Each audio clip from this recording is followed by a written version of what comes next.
Hello friends, welcome back to the channel. कैसे हो आप? बढ़िया। तो फ्रेंड्स, आज के वीडियो में हम बात करेंगे एचडीएफसी बैंक के एक बहुत ही पॉपुलर क्रेडिट कार्ड के बारे में, जो कि है एचडीएफसी बैंक का money back plus credit card. ये एचडीएफसी बैंक का एक बेस वेरिएंट क्रेडिट कार्ड है, लेकिन आपको इसमें बहुत डिसेंट बेनिफिट्स मिलते हैं। सो आज के वीडियो में बात करेंगे इसी कार्ड के बारे में पूरे डिटेल में। जहाँ सबसे पहले बात करेंगे इसके फीस एंड चार्जेस के बारे में, फिर बात करेंगे इसके बेनिफिट्स के बारे में, एंड फाइनली बात करेंगे इसकी एलिजिबिलिटी क्राइटेरिया के बारे में। सो अगर आप कार्ड को लेने का सोच रहे हो तो वीडियो को एंड तक देख लो, आपको समझ आ जाएगा कि आपको इसमें क्या क्या बेनिफिट्स मिलने वाले हैं। एंड अगर आप इस कार्ड को लेने में इंटरेस्टेड है तो मैं आपको इसका अप्लाइंग लिंक नीचे डिस्क्रिप्शन में दे दूंगा। आप जाके लिंक पे क्लिक करके इस कार्ड को अप्लाई कर सकते हो, एंड बहुत हाई चांसेस है आपका जो कार्ड है वो अप्रूव भी हो जाएगा। सो वीडियो अगर आपको काम की लगे तो वीडियो को लाइक जरूर करिएगा। चलिए वीडियो को शुरू करते हैं। अब सबसे पहले बात कर लेते हैं इस credit card related fees and charges के बारे में। तो अगर आप इस क्रेडिट कार्ड को लेना चाहते हो तो यहाँ पे आपको स्टार्टिंग में देना पड़ेगा ज्वाइनिंग फीस, जो कि है 500 रुपीज प्लस टैक्सेस जो यहाँ पे आपको देना पड़ेगा वो है यहाँ पे 18% जीएसटी। तो अगर आप टोटल करोगे तो ये होगा 590 रुपीज। तो अगर आप इस क्रेडिट कार्ड को लेना चाहते हो तो यहाँ पे स्टार्टिंग में एज अ ज्वाइनिंग फीस आपको देना पड़ेगा 590 रुपीज। वही हम इस क्रेडिट कार्ड के रिन्यूअल फीस की यहाँ पे हम बात करें, जो कि एवरी ईयर आपको अपना पे करना पड़ेगा, तो वो अमाउंट भी बिल्कुल सेम है, 500 रुपीज प्लस जीएसटी यहाँ पर भी 18% है। मतलब टोटल 590 रुपीज आपको एवरी ईयर इस कार्ड के लिए पे करना पड़ेगा एज रिन्यूअल फीस। लेकिन यहाँ पे आपके पास ऑप्शन है, आप चाहो तो इस रिन्यूअल फीस को वेव ऑफ भी करा सकते हो, मतलब कि माफ भी करा सकते हो। लेकिन उसके लिए आपको क्या करना है कि अगर आप अपने क्रेडिट कार्ड का यूज करके एक साल में अगर आप 50,000 या उससे ज्यादा अगर आप स्पेंड कर लोगे तो यहाँ पे जो आपका नेक्स्ट ईयर का जो आपका रिन्यूअल फीस लगने वाला है ना, वो आपका वेव ऑफ कर दिया जाएगा। तो एक साल में अगर 50,000 रुपए स्पेंड कर लोगे तो ये वाला जो अमाउंट है ये आपका बच जाएगा। नेक्स्ट जो चार्ज आपको इस क्रेडिट कार्ड में देना पड़ेगा वो है फॉरेन करेंसी मार्कअप फी। तो अगर आप अपने क्रेडिट कार्ड का यूज करके अगर आप किसी भी फॉरेन करेंसी में अगर आप ट्रांजैक्शन करोगे तो वहां पे आप जितने भी अमाउंट का ट्रांजैक्शन करोगे ना, उसका 3.5% आपको पे करना पड़ेगा एज फॉरेन करेंसी मार्कअप फी। तो अगर आप मान लो अपने क्रेडिट कार्ड का यूज करके अगर आप 1 लाख रुपए का किसी भी फॉरेन करेंसी में ट्रांजैक्शन करते हो तो उसका जो 3.5% होगा वो होगा 3500, एंड ये अमाउंट आपको पे करना पड़ेगा 1 लाख रुपए का ट्रांजैक्शन करने पे। नेक्स्ट जो चार्ज आपको इस क्रेडिट कार्ड में देना पड़ सकता है वो है कैश एडवांस फीस।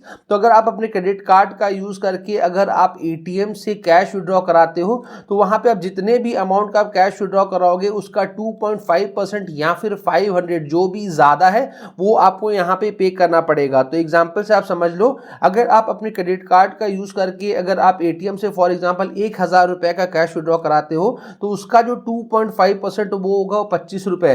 लेकिन यहाँ पे 500 रुपीज ज्यादा है तो आपको यहाँ पे करना पड़ेगा 500 रुपीज। तो देख रहे हो ना कितना ज्यादा आपको कैश एडवांस फीस देना पड़ता है अगर आप क्रेडिट कार्ड का यूज करके एटीएम से कैश विड्रॉ कराते हो। मतलब लोगे 1,000 रुपए और देना पड़ेगा आपको वापस 1,500।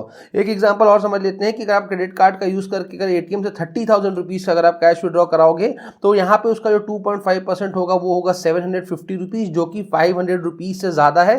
तो ऐसे में जो आपको कैश एडवांस फीस देना पड़ेगा वो होगा 750 रुपीज। देखो, मैं हमेशा कहता हूँ कि ट्राई करो कि क्रेडिट कार्ड का यूज करके एटीएम से कैश विड्रॉ ना कराना पड़े, बिकॉज ये जो चार्जेस आपको देने पड़ रहे हैं वो थोड़े से ज्यादा है। नेक्स्ट जो चार्ज आपको इस क्रेडिट कार्ड में देना पड़ सकता है वो है इस क्रेडिट कार्ड का इंटरेस्ट चार्ज, एंड मैक्सिमम लोग इस चार्ज को पे करते हैं। तो आप भी ध्यान से सुन लो ताकि आपको ये वाला जो चार्ज है आपको ना पे करना पड़े।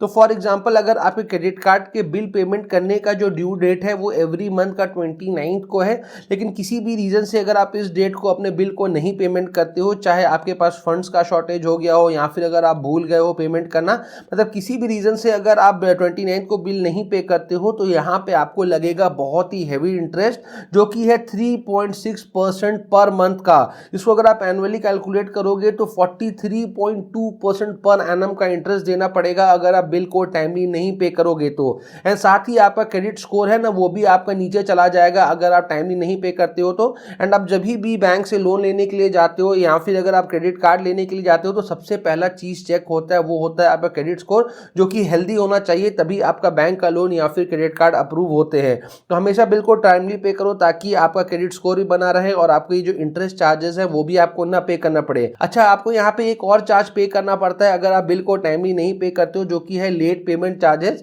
तो अगर आपका जो बिल अमाउंट ड्यू था वो 100 रुपए से कम का है तो आपको यहाँ पे कोई चार्जेस नहीं है। अगर 100 से लेके 500 के बीच में तो आपको 100 रुपए का लेट पेमेंट चार्जेस भी देना पड़ेगा। 501 से लेके बीच में 5,000 के बीच में यहाँ पे इतना देना पड़ेगा। तो ये सारा स्लैब आप यहाँ पे देख सकते हो। तो भैया बिल को टाइमली पे करो ताकि इंटरेस्ट चार्ज ना देना पड़े, ना ही सिबिल खराब हो, ना ही आपको ये लेट पेमेंट चार्जेस आपको देने पड़े। नेक्स्ट जो चार्ज आपको इस क्रेडिट कार्ड में देना पड़ सकता है वो है ओवर लिमिट चार्जेस। तो मान लो बैंक ने आपके क्रेडिट कार्ड में जो लिमिट दिया है वो फॉर एग्जांपल 1 लाख रुपए का आपको लिमिट दिया है, लेकिन अगर आप अपने कार्ड का यूज करके 1 लाख रुपए से ज्यादा अगर आप स्पेंड कर लेते हो तो यहाँ पे आप जितना भी अमाउंट आप स्पेंड करोगे ना उसका 2.5% या फिर 500 रुपीज जो भी ज्यादा होगा वो यहाँ पे आपको पे करना पड़ेगा। अगला जो चार्ज आपको यहाँ पे देना पड़ेगा वो है रेंट ट्रांजेक्शन फीस का। तो अगर आप अपने क्रेडिट कार्ड का यूज करके अगर आप रेंट का पेमेंट करते हो, चाहे वो आप अपने ऑफिस का रेंट का पेमेंट करो, अपने घर का रेंट का पेमेंट करो, मतलब किसी भी रेंट का अगर आप पेमेंट करोगे तो वहां पे आप जितने भी अमाउंट का पेमेंट करोगे ना उसका 1% आपको देना पड़ेगा as rent payment transaction fees. अब बात करते हैं इस क्रेडिट कार्ड रिलेटेड बेनिफिट्स के बारे में। तो जो सबसे पहला बेनिफिट आपको इस क्रेडिट कार्ड में मिलेगा वो है वेलकम बेनिफिट। भैया कार्ड लियो तो आपको यहाँ पे वेलकम किया जा रहा है। यहाँ पे आपको एज अ वेलकम बेनिफिट दिए जा रहे हैं 500 कैश पॉइंट। जैसे ही आप अपने क्रेडिट कार्ड का जो मेंबरशिप फीस है, ज्वाइनिंग फीस आप पे कर दोगे ना तो यहाँ पे आपको एज अ वेलकम बेनिफिट दिए जाएंगे 500 कैश पॉइंट्स। और ये 500 कैश पॉइंट्स आपको एवरी ईयर दिए जाएंगे। जैसे ही आप अपने क्रेडिट कार्ड का जो रिन्यूअल फीस एवरी ईयर पे करोगे ना उसके बाद आपको हर बार ये 500 कैश पॉइंट्स आपको मिलेंगे। इस क्रेडिट कार्ड में एक कैश पॉइंट का जो वैल्यू आपको मिल रहा है वो यहाँ पे 25 पैसा का है। एंड क्या क्या आप कैसे कैसे आप रिडीम करा सकते हो वो मैं आपको आगे वीडियो में बताऊंगा। नेक्स्ट जो बेनिफिट यहाँ पे आपको मिलेगा वो है क्रेडिट कार्ड का माइलस्टोन बेनिफिट। देखो कोई भी बैंक चाहती है कि क्रेडिट कार्ड को ज्यादा से ज्यादा यूज करो, तो जितना ज्यादा यूज करोगे उतना ज्यादा बेनिफिट मिलेगा। तो क्या है इस क्रेडिट कार्ड का माइलस्टोन बेनिफिट? तो अगर आप अपने क्रेडिट कार्ड का यूज करके एक क्वार्टर में अगर आप 50,000 या उससे ज्यादा अगर आप स्पेंड कर लोगे तो यहाँ पे आपको एज अ माइलस्टोन बेनिफिट दिया जाएगा गिफ्ट वाउचर जिसका वैल्यू होगा 500 रुपीज का। तो एक क्वार्टर जो होता है वो 3 महीने का होता है। तो फॉर एग्जांपल अगर आपने जनवरी, फरवरी एंड मार्च के मंथ में टोटल में अगर अपने क्रेडिट कार्ड से अगर आप 50,000 स्पेंड कर लोगे तो 500 रुपए का जो आपको गिफ्ट वाउचर है वो आपको मिल जाएगा। एंड अगर आप एवरी क्वार्टर अपने क्रेडिट कार्ड से अगर आप 50-50 स्पेंड कर लोगे तो एक साल में आप 2,000 रुपए तक के जो गिफ्ट वाउचर है वो यहाँ पे आप अर्न कर पाओगे। नेक्स्ट बेनिफिट जो यहाँ पे आपको मिलेगा डाइनिंग बेनिफिट्स है। भैया पेट पूजा का भी पूरा ख्याल रखा गया है। तो अगर आप अपने क्रेडिट कार्ड का यूज करके स्विगी डाइन आउट के थ्रू अगर आप कोई भी रेस्टोरेंट्स का बिल का पेमेंट वगैरह करते हो तो यहाँ पे आप जितना भी पेमेंट ऑर्डर करोगे उसका 20% का आपको यहाँ पे बेनिफिट मिलने वाला है, अप टू 20% का। एंड इंडिया में 20,000 से भी ज्यादा इनके पार्टनर रेस्टोरेंट्स है जहां पे अगर आप डाइनिंग करोगे तो आपको अप टू 20% का जो सेविंग है वो आपको होगा। नेक्स्ट बेनिफिट जो आपको इस क्रेडिट कार्ड में मिलेगा वो है रिवॉर्ड पॉइंट्स का बेनिफिट। आप जब भी अपने क्रेडिट कार्ड का यूज करके अमेजॉन में स्पेंडिंग करोगे जो कि मैक्सिमम लोग करते हैं, अगर आप बिग बास्केट में स्पेंडिंग करोगे, फ्लिपकार्ट में स्पेंडिंग करोगे, रिलायंस स्मार्ट सुपर स्टोर में अगर आप स्पेंडिंग करोगे या फिर अगर आप स्विगी में स्पेंडिंग करोगे तो इनमें से अगर आप किसी भी जगह में अपने क्रेडिट कार्ड का यूज करके स्पेंडिंग करोगे तो आपको यहाँ पे 10x कैश पॉइंट्स मिलेंगे। एंड देखो ये सारी जगह है ना बहुत ही इंपॉर्टेंट है and day to day life में हम लोग यूज करते ही करते हैं। जैसे कि अमेजॉन, बिग बास्केट, ऐसा मतलब बिग बास्केट से सामान मंगा लिए, फ्लिपकार्ट, अमेजॉन यूज होता ही है, स्विगी से फूड ऑर्डर होता ही है। तो यहाँ पे जो आपको बेनिफिट मिल रहा है वो बहुत ही अच्छी जगहों में मिल रहा है। नेक्स्ट है कि अगर आप इनके मर्चेंट लोकेशंस में अगर आप EMI स्पेंडिंग करते हो तो यहाँ पर भी स्पेंडिंग करने पे आपको मिलेंगे 5x कैश पॉइंट्स। एंड वही अगर हम अदर स्पेंडिंग्स की बात करें कि इन जगहों के अलावा अगर आप अपने क्रेडिट कार्ड को कहीं पर भी यूज करते हो तो फॉर एवरी 150 रुपीज स्पेंड आपको मिलेंगे 2 कैश पॉइंट्स। लेकिन एक चीज का यहाँ पे आपको ध्यान देना है कि अगर आप अपने क्रेडिट कार्ड का यूज करके अगर आप फ्यूलिंग भराते हो, वॉलेट लोड्स करते हो, प्रीपेड कार्ड का लोडिंग करते हो, गवर्नमेंट स्पेंडिंग्स करते हो या फिर अगर आप वाउचर्स परचेस करते हो तो इन जगहों में स्पेंडिंग करने पे आपको कोई भी कैश पॉइंट आपको नहीं मिलेगा।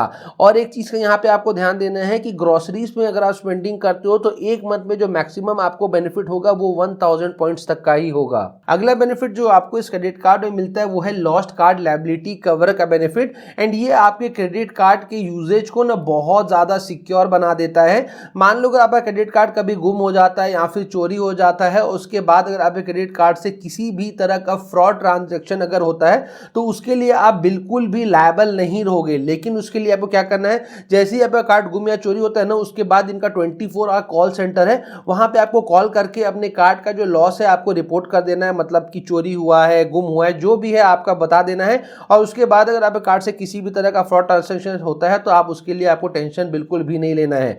नेक्स्ट बेनिफिट जो यहाँ पे आपको मिलेगा वो है स्मार्ट EMI का बेनिफिट। तो मान लो अगर आप अपने क्रेडिट कार्ड का यूज करके कोई भी एक बड़ा ट्रांजैक्शन करते हो और आप नहीं चाहते हो कि आप उस अमाउंट को एक बार में पे बैक करो तो यहाँ पे आपके पास ऑप्शन ऑप्शन है, आप चाहो तो उस अमाउंट को इजी मंथली इंस्टॉलमेंट्स में भी पे बैक कर सकते हो। और यहाँ पे जो आपको पेमेंट का जो करने का ऑप्शंस भी अच्छा मिलता है, 6 मंथ से लेके 48 मंथ्स के बीच का टेन्योर आपको मिलता है।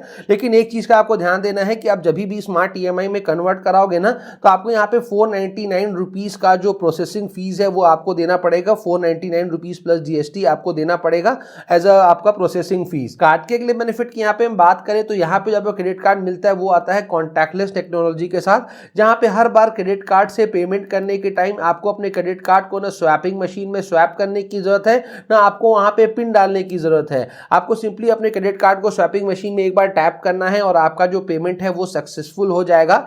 लेकिन एक चीज का आपको यहाँ पे ध्यान देना है कि एक सिंगल ट्रांजेक्शन में मैक्सिमम 5,000 रुपए तक को ट्रांजेक्शन को ही आप टैप एंड पे के थ्रू आप पेमेंट कर सकते हैं। एंड ये भी आपके सिक्योरिटी के लिए ही है। तो अगर आपका ट्रांजेक्शन अमाउंट 5,000 के नीचे का है तो आप टैप एंड पे से पेमेंट कर दो, अगर 5,000 के ऊपर का है तो जो नॉर्मल मोड होता है पिन डाल करके स्वैप करके जो पिन डाल के मोड होता है उससे आप पेमेंट कर सकते हो। अगला बेनिफिट जो यहाँ पे आपको मिलेगा वो है 1% का fuel surcharge wave of at all fuel stations across India. तो अगर आप अपने क्रेडिट कार्ड का यूज करके अगर आप पेट्रोल पंप में फ्यूलिंग कराते हो और अगर आपका ट्रांजेक्शन अमाउंट 400 रुपीज से लेके 5,000 के बीच का होगा तो वहां पे आपको 1% का जो फ्यूल सरचार्ज है वो आपका वेव ऑफ कर दिया जाएगा। और एक मंथ में जो आपको मैक्सिमम बेनिफिट मिलेगा वो होगा 250 रुपीज तक का। अब बात करते हैं सबसे इंपॉर्टेंट चीज के बारे में कि आप यहाँ पे जितने भी कैश पॉइंट्स आप अर्न कर रहे हो आपको उनको रिडीम कैसे कराना है, उनकी वैलिडिटी कितनी है। तो जैसे कि मैंने आपको बताया इस क्रेडिट कार्ड में एक कैश पॉइंट का वैल्यू आपको मिलेगा वो है यहाँ पे 25 पैसा का। एंड रिडम्पशन के भी बहुत सारे ऑप्शन है, आप चाहो तो स्मार्ट बाई के थ्रू फ्लाइट एंड होटल की बुकिंग करा करके रिडीम करा सकते हो। लेकिन एक चीज का इसमें आपको ध्यान देना है कि अगर आप इसमें अगर रिडीम कराना चाहते हो ना, तो मान लो अगर आपके फ्लाइट की टिकट 10,000 रुपए की है तो 5,000 रुपए ही आप अपने कैश पॉइंट से रिडीम करा सकते हो। एंड बाकी के 5,000 आपको अपने क्रेडिट कार्ड से पेमेंट करने हैं। मतलब कि 50% of the booking can be done through cash point, rest आपको अपने क्रेडिट कार्ड से पेमेंट करना है। वही आप चाहो तो यहाँ पे प्रोडक्ट कैटलॉग में से भी आप यहाँ पे शॉपिंग कर सकते हो, अपना प्रोडक्ट या फिर वाउचर ले सकते हो। यहाँ पर भी कई टर्म्स एंड कंडीशन है कि आपको 70% का ही आप अमाउंट जो है वो कैश पॉइंट से रिडीम करा सकते हो, बाकी 30% आपको अपने क्रेडिट कार्ड से पेमेंट करना है। नेक्स्ट है कि आप एयर माइल्स में अभी अपने कैश पॉइंट्स को रिडीम करा सकते हो। एंड जो मेरा सबसे फेवरेट है एंड जो मैं मैक्सिमम लोगों को सजेस्ट भी करता हूं कि भैया स्टेटमेंट कैश में ही आप रिडीम करा लो। मतलब कि क्रेडिट कार्ड का जितना भी मंथली बिल आता है ना उसी बिल में ही अपने कैश पॉइंट्स को रिडीम करा लो। बिकॉज आपको कैश पॉइंट का वैल्यू सब में ही सेम मिल रहा है, एक कैश पॉइंट का वैल्यू आपको सब में 25 पैसा ही मिल रहा है। तो भैया कैश में रिडीम करा लो, फिर उसके बाद जहां मर्जी अपने पॉकेट से खर्चा करो। लेकिन एक चीज का यहाँ पे आपको ध्यान देना है कि आपको आप यहाँ पे जितने भी कैश पॉइंट्स आप अर्न कर रहे हो ना उनकी वैलिडिटी यहाँ पे आपको 2 इयर्स की मिल रही है। तो आपको यहाँ पे मेक श्योर करना है कि 2 इयर्स के अंदर ही आप अपने कैश पॉइंट्स को रिडीम करा लो। बिकॉज अगर आप 2 इयर्स के अंदर रिडीम नहीं कराओगे तो वो एक्सपायर हो जाएंगे, आपके किसी काम के नहीं रहेंगे। एंड यहाँ पे एक चीज का आपको और ध्यान देना है कि आप जब भी कैश पॉइंट्स को रिडीम कराओगे ना तो आपको 99 रुपीज का एक रिवॉर्ड रिडम्पशन चार्जेस भी आपको पे करना है। तो मतलब जब एक बार में बल्क में बहुत सारे कैश पॉइंट्स कलेक्ट हो जाएं उसके बाद ही रिडीम कराओ। बिकॉज अगर थोड़े थोड़े में रिडीम कराते रहोगे तो हर बार 99 रुपीज का जो ये चार्ज है आपको पे करना पड़ेगा। वीडियो में आगे बढ़ने से पहले एक छोटा सा रिक्वेस्ट कि वीडियो अगर आपको इन्फॉर्मेटिव लग रही हो तो वीडियो को लाइक जरूर करिएगा। चैनल अभी तक सब्सक्राइब नहीं किया तो चैनल को सब्सक्राइब जरूर करिएगा। एंड अगर आपको किसी भी क्रेडिट कार्ड या फिर डेबिट कार्ड का रिव्यू वीडियो चाहिए तो उसका नाम कमेंट सेक्शन में कमेंट कर दीजिए, हम आपके लिए उस कार्ड का रिव्यू वीडियो भी लाएंगे। सो फाइनली अब बात करते हैं इस क्रेडिट कार्ड की एलिजिबिलिटी क्राइटेरिया के बारे में। तो अगर आप इस क्रेडिट कार्ड को लेना चाहते हो और अगर आप सैलरीड हो तो आपका जो एज है वो 21 ईयर्स से लेके 60 ईयर्स के बीच का होना चाहिए और आपका जो मंथली इनकम है वो 20,000 रुपीज से ज्यादा होना चाहिए। वही अगर आप सेल्फ एम्प्लॉयड हो मतलब बिजनेसमैन हो तो आपका जो एज है वो 21 ईयर्स से लेके 65 ईयर्स के बीच का होना चाहिए। 5 ईयर्स यहाँ पे आपको ज्यादा मिलते हैं और आपका जो ITR है वो 6 लाख रुपीज पर एनम से ज्यादा होना चाहिए। लेकिन एक चीज मैं आपको पर्सनली आपको सजेस्ट कर देता हूं, इसको आप कोट मत करना। बहुत बार क्या होता है ना कि अगर ये सब आपका थोड़ा बहुत ऊपर नीचे भी होता है तो बैंक कंसिडर कर लेती है, कार्ड इशू कर देती है। तो ये आपका जितना भी हो ना आपका इनकम एंड ऑल आप एक बार अप्लाई करके देख लो, बहुत हाई चांसेस होता है कि अप्रूव हो जाता है। एंड यहाँ पे आपको कुछ डॉक्यूमेंट्स भी है जो आपको सबमिट करना पड़ सकता है, जैसे कि identity proof, address proof, income proof. तो इनमें से कोई भी डॉक्यूमेंट्स आप सबमिट कर सकते हो as identity proof, address proof या फिर इनकम प्रूफ। तो अगर आप इस कार्ड को लेने में इंटरेस्टेड हो तो मैंने इसका अप्लाइंग लिंक नीचे डिस्क्रिप्शन में दे दिया है, आप जाके लिंक पे क्लिक करके इस कार्ड को अप्लाई कर सकते हो। बहुत हाई चांसेस है आपका जो कार्ड है वो अप्रूव हो जाएगा। सो उम्मीद करते हैं वीडियो आपके लिए काम की रही होगी। जल्दी मिलते हैं ऐसे इंटरेस्टिंग इन्फॉर्मेटिव वीडियो के साथ, तब तक के लिए जय हिंद।